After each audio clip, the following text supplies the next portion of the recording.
একজন কুমারী মেয়ে একটি ঘরে গিয়ে করাঘাত করলে একজন ২০ বছর বয়সী যুবক বেরিয়ে আসলো। অতপর মেয়েটি বলল, আমি মাদ্রাসায় যাচ্ছিলাম, পথিমধ্যে আমার সঙ্গীদের হারিয়ে পথ ভুলে এখানে এসেছি, আমাকে পথ দেখিয়ে দিলে কৃতার্থ হব। যুবকটি বলল, আপনার গন্তব্য এখান থেকে অনেক দূরে, আপনি একেবারে পরিত্যক্ত এলাকায় এসেছেন, আজকে এই সময়ে বাড়ি পৌঁছা আপনার জন্য সম্ভব হবে না, আপনি বরং এখানে রাত্রি যাপন করেন, আগামীকাল আমি আপনাকে আপনার বাড়িতে পৌঁছে দিব। অগত্যা মেয়েটি রাত্রি যাপন করার সিদ্ধান্ত নিল। ঘরে যুবক একা। মেয়েটিকে বলল, আপনি আমার বিছানায় ঘুমান, আমি ঘরের অপর প্রান্তে মাটিতে ঘুমাবো। চাদর দিয়ে বিছানা থেকে ঘরের বাকি অংশ পর্দা করলেন। মেয়েটি অত্যন্ত ভীত সন্ত্রস্ত হয়ে পুরো শরীর আবৃত করে বিছানায় শুয়ে পড়লেন।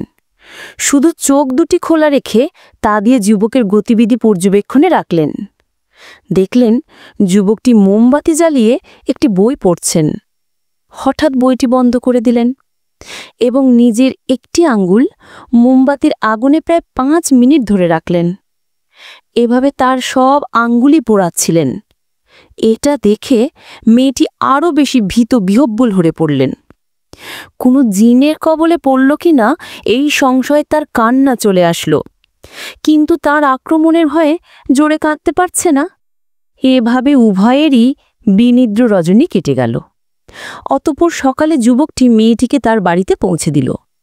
মেয়েটি বাড়িতে গিয়ে তার রাতের বৃত্তান্ত খুলে বলল, কিন্তু তার বাবা ঘটনাটি বিশ্বাস করতে পারছিল না। ফলে তিনি পথিক বেশে যুবকের বাসায় এসে রাস্তা ভুলে যাওয়ার কথা বলে সাহায্য চাইলেন। অতঃপর তিনি দেখলেন সত্যিই যুবকটির হাতের আঙ্গুলগুলো বাঁধা ছিল। তিনি এগুলো পুড়ে যাওয়ার কারণ জিজ্ঞাসা করলে যুবক জবাবে বলেন, গতরাতে আমার বাড়িতে এক সুন্দরী মেয়ে আশ্রয় নিয়েছিল। একই ঘরে মেয়েটি আমার বিছানায় ঘুমানোর পর শয়তান আমার মনে কুমন্ত্রণা দিতে থাকে। ফলে পাপের পরিণাম জাহান্নামের শাস্তির বিষয়টি অন্তরে স্মরণ রাখতে আগুনে আঙ্গুল পুড়িয়েছি। আল্লাহর কসম, শয়তানের কুমন্ত্রণাটি যেন আগুনে আঙ্গুল পুরানোর চেয়েও শক্তিশালী ছিল। আল্লাহ শেষ পর্যন্ত আমাকে সাহায্য করেছেন। ঘটনা শুনে মেয়ের বাবা তার বাড়িতে যুবককে আমন্ত্রণ জানালেন। যুবকের সততায় মুগ্ধ হয়ে তার ওই সুন্দরী মেয়েকে যুবকের সাথে বিবাহ দিলেন। ফলে আল্লাহর ভয়ে এক রাত্রের উপভোগ বিসর্জন দেওয়ায় আল্লাহ তাআলা বিনিময়ে তার পুরো জীবন উপভোগ দ্বারা ভরে দিলেন। সত্যিই আল্লাহর সন্তুষ্টির জন্য কোনো কিছু পরিত্যাগ করলে আল্লাহ তাআলা বিনিময়ে তার চেয়েও উৎকৃষ্টতর জিনিস দান করেন। সুবহানাল্লাহ। প্রিয় বন্ধুরা, গল্পটি ভালো লাগলে আরও নতুন নতুন স্টোরি পেতে লাইক, সাবস্ক্রাইব করে আমাদের সঙ্গেই থাকুন।